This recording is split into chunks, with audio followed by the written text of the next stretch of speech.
Do you cringe when you see the scale at the doctor's office? Yes, I hear you. It seems as though they can never get them calibrated correctly, right? Today we are going to look at weight and body composition assessment and why it is important. Body composition describes the relative proportions of fat and lean tissues in the body. It is the component of health-related fitness that is not a type of physical activity. So why do we assess our body weight? First, it is a great way to establish a baseline so that when you are trying to make changes, you can create realistic goals. Assessing where you are when you begin helps you to document changes throughout any behavior change journey. Assessment helps to categorize risk of developing certain health conditions. And finally, assessment provides standardization when conducting research. When we are assessing our body composition, we attempt to estimate our fat-free mass versus our fat mass. Fat-free mass is made up of muscles, organs, the immune system, bones, connective tissue, and body water. Males and females differ in how much fat-free mass they have. But in a typical adult, about 85% of male and 73% of female bodies are made up of fat-free mass. Excess fat is stored in the body's cells until it is needed for energy. About 12% of male and 15% of female bodies are made up of storage fat. Essential fat is the minimum amount of fat needed to perform normal body functions. Essential fat is present in the nerve tissues, bone marrow, and organs, and we cannot lose this fat without compromising physiological function. Females need more fat than males to support reproductive functions. About 3% of male and 12% of female bodies are made up of essential fat. Now that we know what we are measuring, let's talk about how we can measure body composition. Anthropometrics is the measurement of body size and proportion. For our purposes, we will talk about height, weight, and circumference measurements. We can use these measures to assess our health risks associated with overweight and underweight classifications. We will begin with body mass index. BMI is basically a calculation of your height and weight. It is strongly correlated with total body fat. However, it does not measure percent body fat. Body mass index provides a measure of being overweight and obese rather than just weight alone, which helps to classify risk of chronic conditions. Hundreds of studies associate higher BMI with increased risk of chronic disease and premature death. BMI is not gender specific, and it is calculated by dividing weight in kilograms by height in meters squared, or weight in pounds divided by height in inches squared multiplied by 703. Here are the BMI weight categories. Underweight is less than 18.5. Healthy weight, we can also call this ideal body weight, is 18.5 to 24.9. While many charts identify this category as normal, I try to stay away from that terminology, which may suggest that those in another category are not normal. Overweight is 25 to 29.9. Obese is 30 to 39.9. Morbidly obese is 40 to 49.9. And super obese is over 50. As you have read, BMI is not a perfect measure because it does not directly assess body fat. Muscle and bone are denser than fat, so an athlete or muscular person may have a high BMI yet not have too much body fat. However, for the majority of people, BMI is a very good gauge of their level of body fat. Here is a body mass index table, which is the low-tech way to determine BMI. You begin by finding your height in inches in the column on the left. Then you follow the row until you find your weight to identify BMI. You can also calculate BMI using the formula we just reviewed or the BMI calculator found on D2L. Regardless of what your thoughts are about BMI, it remains the most widely used method to classify weight. Where you carry fat may be more important than how much you carry. Abdominal fat is more threatening than fat in other regions. Waist circumference is the simplest and most common way to measure abdominal fat. A waistline greater than 40 inches in adult males and 35 inches in adult females may be indicative of increased health risk. Abdominal obesity results in an apple-shaped body type, which is more common among men. Women typically accumulate fat around the hips and thighs to develop a pear-shaped body type, although they can certainly develop apple-shaped body types as well. Like the waist circumference, the waist-to-hip ratio is a measure of abdominal fat. Likewise, it has a good correlation to body fat. It's calculated by measuring the waist and the hip and then dividing the waist measurement by the hip measurement.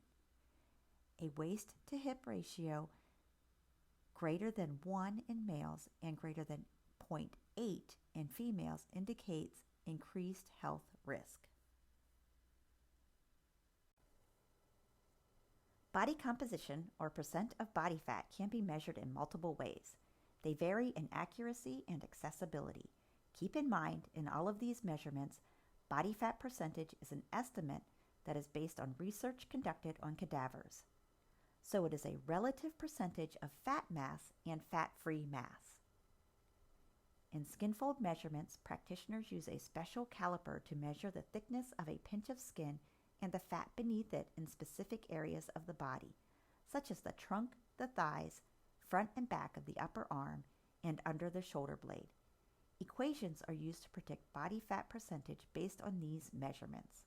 While this is a convenient and inexpensive method, it is not as accurate or reproducible as some of the other methods.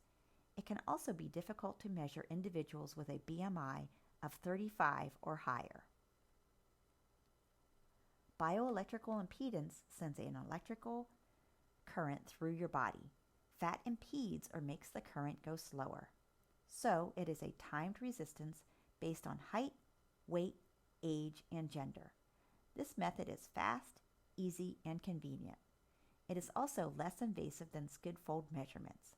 However, it is less accurate than other measures and is easily compromised if the individual is dehydrated. Underwater weighing, also called densitometry, used to be the gold standard for determining body fat percentage. In underwater weighing, the individual is submerged in water and weighed. Fat is less buoyant than water, so it floats. The individual's underwater weight is then compared to their out-of-water weight to determine body fat percentage.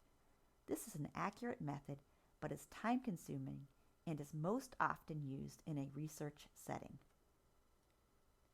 Air displacement uses a similar principle to underwater weighing, but can be done in the air instead of in water. Individuals sit in a small chamber wearing a bathing suit. One commercial example is the Bod Pod. The machine estimates body volume based on air pressure differences in the empty chamber and the occupied chamber.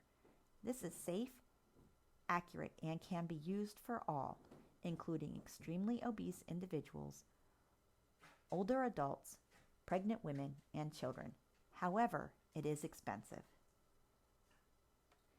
In the dilution method, or hydrometry, an individual drinks isotope-labeled water and then provides body fluid samples. The samples are then analyzed for isotope levels, which are used to calculate total body water and fat-free mass. From that, body fat mass can be determined. Similar to air displacement, this method can be used for all individuals and is accurate, safe, and affordable. The limitation is that the ratio of body water to fat-free mass may change in individuals who are ill, losing weight, or dehydrated, decreasing accuracy. In a DEXA scan, two low-level X-ray beams pass through different body tissues at different rates.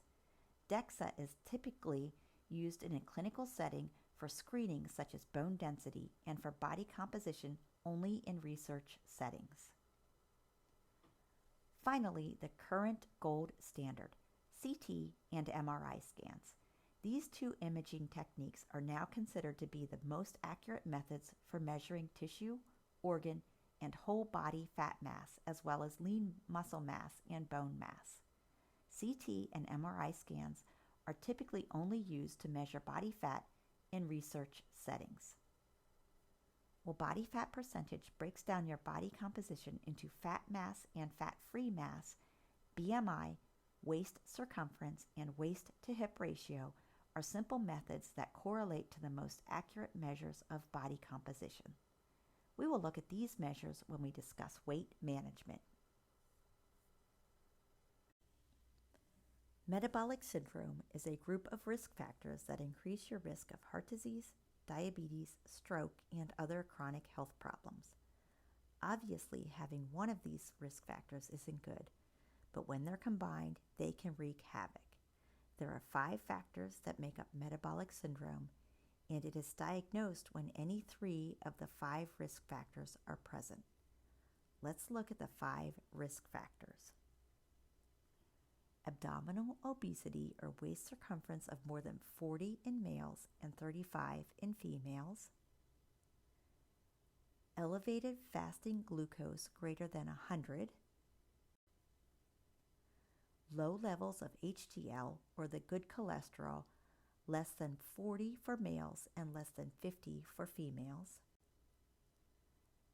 Elevated blood pressure at 130/85 or higher.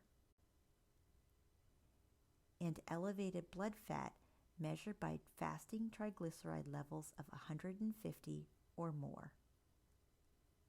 Again, metabolic syndrome is diagnosed when any 3 of the 5 risk factors are present.